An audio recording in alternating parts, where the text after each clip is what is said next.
Yo, what's up mga gar, and welcome back ulit sa ating channel, Kuya Tans Fishard.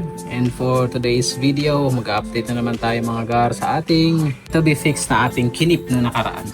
Na try natin kung ilang araw siya mamatay sa ganung klaseng setup. Today is pang 5, ng Sabado siya natin inumpisahan.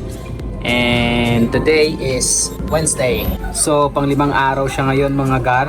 At titignan natin kung ito ay buhay pa rin, no? So ayan siya mga gar. Kakapalit lang natin ng tubig niyan. At pang 5 araw kasi sa pang-4 na araw hindi tayo nakapag-video kasi na-busy tayo sa pag-water change. So binilisan natin yung pag-water change pero hindi talaga natin nakaya na mag-video pa. So na-skip natin yung pang 4th day pero okay lang naman kasi sa pang 5th day nandyan pa rin sila. Buhay na buhay mga gar. Yan. 3 na lang yung natira kasi yung pang-4 saka yung pang 5 yung dito natin nilagay ay naubos na natin. No? Naipakain na natin siya, naubos na. And dito na lang yung natira natin. Yung 3. Yan. Ito na lang. So papakain natin tong isa ngayon. Tingnan natin kung may matira.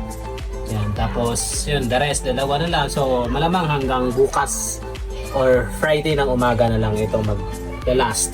So pag naubos, bili tayo uli. Pero may mga may mga ano naman tayo. May mga ready naman tayo na iba pang fish food na tulad ng frozen daphnia, meron naman tayo. At meron din tayong biniling feeds na itatry din natin. Yung Max Flow kasi may nagsabi na yun ay nagpapabuild no, ng katawan ng ating mga fry. So itatry din natin yun. So yun lang ang ating update mga gar. Silip ko lang ng kaunti yung ating strain dito. Meron tayong bagong strain, Albino Yellow King Cobra. So nabili natin to sa 200 pesos pair. At laki na siya ng ating female and naantay na lang natin yan na bumuga no, for her first batch. Ayan ang ating Albino Yellow King Cobra. And binili din tayo nakaraan na ayan, RDSS, no? Red Dragon Snake Skin. And ayan, ang kanyang fem, napakalaki. So 200 pesos lang yan pair. Dito sa malapit lang din sa atin. And ayan ang nail, no? Ang ganda ng nail, oh. Hindi lang masyadong kita kasi malumot yung ating tank. Ayan, malaki na rin yung chan. Pero matagal-tagal pa to, hindi pa masyadong bilog na bilog eh. Ayan siya. Malakas yung kumain, masiba. Yan ang bago nating strain. Tapos meron din tayo dito na half black red rose tail. Ayan, bigay lang sa atin, Juby pa, pero pinag-pair na natin agad. Ayan, diba? Yan ang bago nating strain, binigay lang sa atin. Yan, half black red rose tail. Maganda siya, so try natin na padamihin. Tapos meron din tayo dito ang Dambu Ear Mosaic. Tapos ito yung sinasabi natin na nag-produce ng ating P-Dirt na binili natin sa Cavite na hindi sinabi sa atin na may koi line pala. So nakapag-produce tayo ng ayan, P-Dirt koi. Ayan.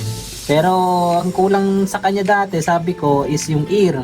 Pero parang nagba-violet na yung kanyang ear, gumaganda na. Ang kulang na lang is yung kanyang platinum body.